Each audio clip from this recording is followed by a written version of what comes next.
Waqf properties were meant to be sacred, donated by Muslims for the welfare of the poor, for religious and educational causes. But what the Waqf has actually become today is nothing short of $1 billion land mafia masquerading as a charity.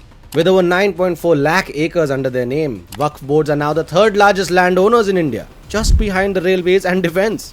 But unlike those institutions, Waqf is not about nation building. It has become about self-enrichment, deception and unchecked power. This is not just mismanagement, mind you. It is systemic loot, enabled for decades by a political class too obsessed with Muslim vote bank appeasement to ever call it out. The Congress and its ecosystem used Waqf as a tool to signal support to the Muslim community while doing absolutely nothing to reform it or ensure that Muslims actually benefited from it. Waqf boards have run amok with their land claims, turning into India's most aggressive land encroachers. From mosques and dargahs to mandirs, villages, railway stations and even government buildings, nothing is spared. All it takes is a declaration. Once a Waqf, always a Waqf. And the property is theirs. No courts, no justice, no public say, nothing. So many cases, so many infamous cases like the one in Tamil Nadu where an entire Hindu village and temple was declared Waqf without the villagers' knowledge. Selling their own land became illegal without an NOC from the Waqf board. And this isn't an anomaly, it's a pattern. The following properties have either been claimed, eyed or targeted by the Waqf over the years. Shri Ram Janmabhoomi Mandir, Ayodhya. Shri Krishna Janmabhoomi, Mathura. Kashi Vishwanath Mandir, Varanasi, Somnath Mandir, Bhojshala Mandir, Rameshwaram Temple Corridor, Delhi ka Pragati Maidan, 6 mandirs in Delhi and so many other claims. Is this religious administration or land conquests? We'd fail to understand. Now let's talk about how other countries handle their Waqf properties. Let's take Turkey for instance. After the fall of the Ottoman Empire, the Turkish government nationalized all Waqf assets, bringing them under state control. The state is the custodian of these assets and uses them for public welfare, ensuring accountability and transparency. Everything is properly documented, and the state ensures that the properties are used for the good of the people, not to line the pockets of corrupt officials. In Malaysia, Waqf lands are managed by state religious councils, and their success is evident. They've developed commercial complexes, hospitals, and universities on Waqf land, generating revenue for social welfare. Unlike India, where Waqf lands are still left idle or squatted upon, Malaysia ensures that these assets are used to benefit the community, not exploited. And now, of course, Pakistan's Waqf laws have been amended regionally.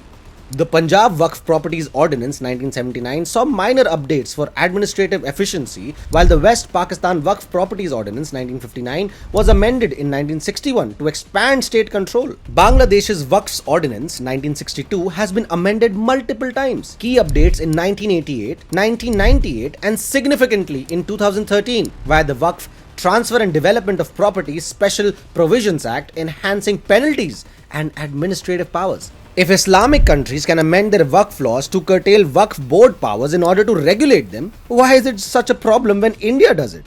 Despite owning land worth billions, Waqf boards generate a laughable 163 crore annually. Where does the rest go? Into a black hole of corruption. Between 2001 and 2012, Waqf officials in Karnataka were accused of misappropriating rupees 2 lakh crore worth of property, land leased out for peanuts, often to insiders and political allies. And to make things worse, Waqf boards are the judge, jury and executioner in their own matters. Once a property is claimed Waqf, it can only be contested in a Waqf tribunal, staffed by the same ecosystem of insiders. No outside scrutiny, no fair hearing, no justice. If Islamic countries can reform their Waqf systems for accountability, why is India, a secular democracy, scared to even question it? Let's be blunt. The Waqf system in India hasn't helped the Muslim community. It has exploited them. While the poor were told that these lands were for their upliftment, power brokers used them to fill their own pockets. The Congress and the opposition parties, in their obsession with performative secularism, allowed this scam to fester. This was never about religion. It was about creating a parallel state within the state, with its own land, its own laws, and zero accountability. This is exactly why the Waqf Amendment Bill 2025 could be the final nail in this corrupt system's coffin. For the first time, it actually seeks to end the Waqf board's unilateral power to declare land as a Waqf, bring in the district collectors and external authorities to verify its claims over a land, and ensure land cannot be grabbed behind closed doors in the name of religion. Of course, the usual suspects will oppose this.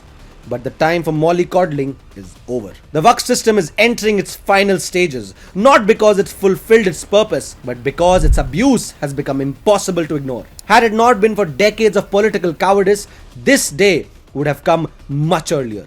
The Congress and opposition parties, obsessed with tokenism, kept the scam alive while the Muslim community remained stuck in poverty and illusion. This is not just the death knell of a corrupt institution, but for those who milked it dry, misused religion for personal gain, and kept the Muslim community in the dark. It's time for some real reform. It's time to put an end to this fraud. And most of all, it's time to return Waqf to the people it was supposed to serve. It's over, Waqf Board.